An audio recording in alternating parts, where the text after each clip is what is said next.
দর্শক আসসালামু আলাইকুম। দেশ এবং প্রবাস থেকে আজকের ভিডিওটা যারা প্লে করছেন আপনাদেরকে রিকোয়েস্ট করতেছি আজকের ভিডিওটা না টেনে দেখবেন। আমরা অলরেডি চলে আসলাম কিশোরগঞ্জ থেকে নেত্রকোনাতে ঢুকছি, 18 বাড়ি এলাকাতে আছি। এখানে আসার মূল কারণ হইতেছে বেদে সাম্রাজ্যের মানুষগুলা যে কিভাবে বসবাস করে, কিভাবে তাদের দিনকাল কাটে, কিভাবে তারা চলতেছে এবং কি সরকার থেকে তারা কতটুকু আর্থিক সহায়তা পাইতেছে। কারণ আমরা বাংলাদেশে প্রত্যেকটা মানুষই স্বাধীন দেশে আসি, অলরেডি স্বাধীনভাবে বাঁচতেছি, কিন্তু এখানে সরকার থেকে তারা কতটুকু বেনিফিট পাইতেছে কিংবা তাদেরকে আর্থিকভাবে কোনো সহায়তা দিতেছে কিনা। আর অলরেডি আপনারা বিভিন্ন ভিডিওতে দেখেন যে বেদে সাম্রাজ্যের মেয়েরা নাকি অনেক মানুষদেরকে রাস্তাঘাটে ব্ল্যাকমেল করে টাকা পয়সা হাতিয়ে নেয়। এই কথাটা কতটুকু সত্য আমরা তাদের কাছ থেকে জাস্টিফাই করবো, এমনকি তাদের সাথে কথা বলবো। আশা করি আজকের ভিডিওটা না টেনে দেখবেন। Viral Omar TV YouTube channel এবং ফেসবুক পেজটা সাবস্ক্রাইব এবং ফলো করে আমার সাথেই থাকবেন। তো পুরো ভিডিওটা দেখতে আমাদের সাথেই থাকবেন। আসসালামু আলাইকুম। ওয়ালাইকুম সালাম। কেমন আছেন? আলহামদুলিল্লাহ ভালো আছি। আপনি তো মুসলমান, যে আপনার যে বাপ দাদার পৈতৃক ভিটা কোথায় ছিল? আমার বাপ দাদার ভিটা ছিল কুমিল্লা ডিস্ট্রিক্টের দাউদকান্দি থানা ইলিয়টগঞ্জ বীরতলা গ্রামে। তো এখানে যে আছেন বর্তমানে, আপনারা যে বিভিন্ন জায়গায় বেশি বেশি বেড়ান, এটার কারণটা কি? এটার কারণটা হলো আমার জাতিগত পেশা, এটা করি, হয়তো করে আমার জীবিকা নির্ভর করা হয়। আর আমরা যতটুকু জানি বেদে সাম্রাজ্যের মেয়েরা নাকি 4টা 5টা বিয়ে করে না, ছেলেরা বিয়ে করে। ছেলেরা এত বিয়ে করে না, হয়তো হঠাৎ দুইটা, আবার কারো কারো একটাও আছে, কারো কারো আপনার হয়তো 2টা 3টাও আছে, বলা যায় না। এখানে তো সর্দারও থাকে। সর্দার আমি আছি, সর্দারের কথাই চলাফেরা করে যে আচ্ছা, এখানে আরেকটা কথা, মেয়েরা যে বিভিন্ন ভাবে মানুষকে বক্সের ভিতরে সাপ আছে কিংবা এটা ওটা বলে যে টাকা পয়সা নেয়, ওটা হলো ওরা সাপুরিয়া, ওরা সাপ দেখিয়ে মেয়েদের হাতে হতে ছেলেদের অনেক টাকা পয়সা নেয়, ওরা হলো সাপুরিয়া। আপনারা সাপুরিয়া না? না, আমরা হলাম বৌদ্ধ অথবা বেদে বলে, আমরা মানে ওই কবিরাজে সিঙ্গা লাগান পুক খোলা, এইটাই হলো আমাদের পেশা। আচ্ছা, সরকার থেকে আপনারা কোনো সহায়তা পান না? সরকার থেকে কোনো সহযোগিতা তো পাই নাই, আর পাইতেছিও না। আপনার কি এমনি বাপ দাদার পৈতৃক ভিটা আছে না? আছে। ওখানে কি যান না কখনো? যাই, হঠাৎ যাই, হঠাৎ যাই না। আপনি বিয়ে কয়টা করছেন? আমি 2টা করছি। দুটোটাই কি আছে আল্লাহর রহমতে একসাথে? প্রিয় দর্শক, আপনারা দেখছেন উত্তরবঙ্গে এক লোকে 6টা বিয়ে করছে, অলরেডি 6টা বউ নিয়ে একই রুমে থাকতেছে, একই বসত ভিটায় থাকতেছে। তো বিয়ে মুসলমান ধর্ম হিসাবে 4টা করা জায়েজ আছে, যদি তাদেরকে ঠিক মতো খাবার দাবার দেওয়া যায়, যে তাদের সাথে একসাথে চলাফেরা করা যায়। যে তো আপনার সংসারে কখনো ঝগড়াঝাটি হয় না? আমার সংসারে তো কোনো ঝগড়াঝাটি নাই, ইনশাল্লাহ আল্লাহ ভালোই রাখছে। কারণ আমাদের তো জাতিগত পেশা করে আমাদের চলতে হয়। আচ্ছা, এই যে আপনার যে 2টো ওয়াইফ আছে, ওদের সাথে কথা বলা যাবে? হ্যাঁ, যাবে। একটু কষ্ট করে ডাক দেন তো ওদের সাথে। ওই আসসালামু আলাইকুম। ওয়ালাইকুম আসসালাম। কেমন আছেন? ভালো আছি। আচ্ছা, আমি তো জানি যে আপনার সর্দারনির ওয়াইফ। এখানে কতজন মানুষ আছে, ছোট বড়? আছে প্রায় 25-26 জন। তারা সবাই আপনাদের কথা মতো শুনে? কখনো ঝগড়াঝাটি হয় না? না, ঝগড়াঝাটি হয় না। এই যে আপনার হাজবেন্ডে 2টা বিয়ে করছে, আপনি কি প্রথম স্ত্রী না দ্বিতীয় স্ত্রী? দ্বিতীয় স্ত্রী। তো আপনার হাজবেন্ড আগে একটা বিয়ে করছিল, ওনার আগে বউ আছে, তারপরে আপনি বিয়ে বসার কারণটা কি? কি করব, এখন বিয়ে না বসেও তো উপায় নাই, বসতেই হবে। কারণ একটা মহিলার ছায়া হইল তার হাজবেন্ড। কারণ বর্তমান যে সময় চলতেছে, একটা পুরুষ কিন্তু যে কোনো কাজ করতে পারে, একটা নারীও চাইলে করতে পারে। তো আপনি ইসলামী মোতাবেক ওনাকে বিয়ে করছেন। আপনার বাচ্চা কয়টা? 2টা। 2টা। ওই আঙ্কেলের কি আগে বিয়ে হয়েছিল? আগে ভাই বাচ্চা কয়টা আছে?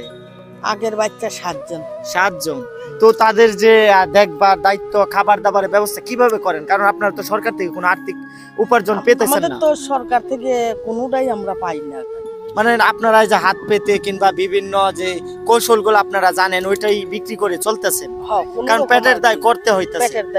এমন না যে আপনার ব্যাংক ব্যালেন্স আছে, টাকা পয়সা আছে, বাবার অর্থ সম্পদ আছে, এরকম হতো কিছু নাই।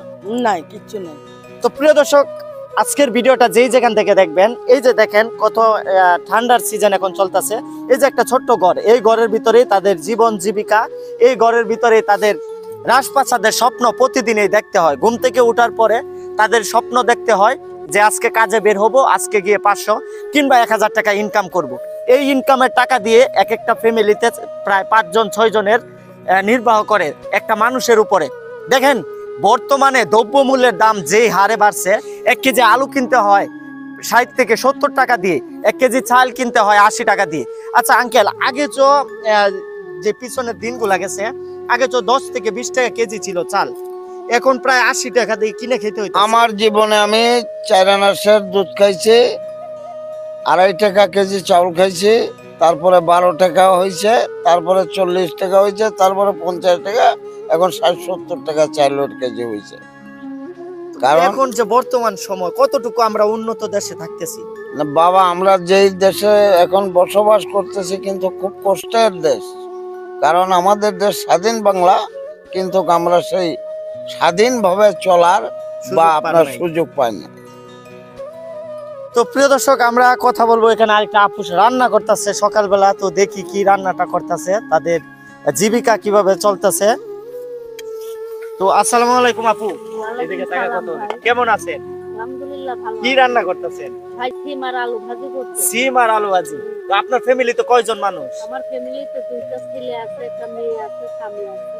এটা কি আপনার জীবিকা দিয়েই চলে এই 5-6 জন না মানুষ? ভাই, স্বামী তো এরকম মতন সাপের ব্যবসা করে, কোনো মতন 400-500 টাকা। আগের মতন তো আর এখন না ইনকাম ভাই, হয় আগের না। মতন হয় না। আগে তো প্রায় 2-3 হাজার, 4-5 আগে হাজার গ্রামে টাকা। গেলে 3000, 4000, 5000 টাকা পাইতো, আর এখন 500 টাকা পাইতে গেলে অনেক কষ্ট হয়।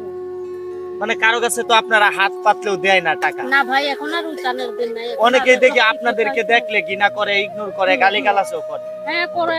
এখন ভালো ভালো ভাষা আমাদের ঢুকতে দেয় না। মানুষও বিভিন্ন ধরনের নানান কথা বলে, বলে চাকরি করো, কাজ করো, খাইতে পারো না। আপনার দেশের বাড়ি কোথায়? আমাদের দেশের বাড়ি হচ্ছে ঝিনাইগাতি। ঝিনাইগাতি, এটা তো এটাই তো শেরপুর জেলা। শেরপুরে পড়ছে। হ্যাঁ, শেরপুর জেলা, ঝিনাইগাতি থানা, আলতুরা ইউনিয়ন আমাদের গ্রাম। প্রিয় দর্শক, একটা কথা বলতে যাই, কষ্টে আমার বুক ফেটে যায়, বলার মতো মানুষ নাই। কারণ এই দেশে বাস করি, দ্রব্যমূল্যের দাম এতটাই বৃদ্ধি হয়েছে। দেখেন এই বোনটার পরিবারে প্রায় 5 থেকে 6 জন মানুষ, আর ইনকাম করে 2 জন। কতই বা ইনকাম করে, কারণ তাদের যে আগের মিথ্যা কৌশলগুলা ছিল, এখন আর এগুলা বিক্রি হয় না, আগের মতন আর ইনকাম হয় না। তাদের এখন ইনকাম কমে গেছে, তাদের ফ্যামিলিতে খরচ বেড়ে গেছে। আগে ছিল তেলের দাম 90 থেকে 80 টাকা কেজি, আর এখন কিনতে হয় 160 থেকে 80 টাকা কেজিতে। তো আপনারাই বুঝতেছেন তারা বেদে সাম্রাজ্যের মানুষগুলা কতটা কষ্টে, কতটা দুঃখ দুর্দিনে তারা বসবাস করতেছে। কিছু কিছু মেয়ে আছে দেখবেন রাস্তাঘাটে বিভিন্ন কৌশলে লক্ষ লক্ষ টাকা হাতিয়ে নেয়। কিভাবে নেয়? যখন আপনারা বলবে আপনাদেরকে চাবে 10 টাকা, যখন আপনারা 500 টাকার নোটটা দিবেন, তখন আর বাকি টাকাটা ব্যাক করে না। তারা বিভিন্ন কৌশলে আপনার কাছ থেকে 500 টাকা নিয়ে আদায় করতে চায়। এটার কারণ হইল গা, এই যে একটা ফ্যামিলিতে এত ছোট ঘরে 6 জন 7 জন মানুষ থাকে, তাদের যে ইনকাম দিয়ে ভাই চলে না। এখন বর্তমানে একটা রিক্সা চালক খুব কষ্টে আছে, কারণ তার ইনকামের টাকা দিয়ে তার 10 জন 12 জনের ফ্যামিলি চলাতে তার হিমশিম খায়। তো এখনো এই বাংলাদেশে মানুষ অনেকেই না খেয়ে থাকে, কিন্তু আমরা হাসি মুখে বলি যে আমরা ডিজিটাল দেশে বাস করতেছি। বর্তমানে আমরা যেই ডিজিটালে পড়ছি, যেই না খেয়ে থাকে সেই বুঝে একটা রাত কাটানো কতটা কষ্ট। আর যার টাকা পয়সা, অট্টালিকা, ব্যাংক ব্যালেন্সের অভাব নাই, তার তো সুখের কোনো সীমানাই নাই।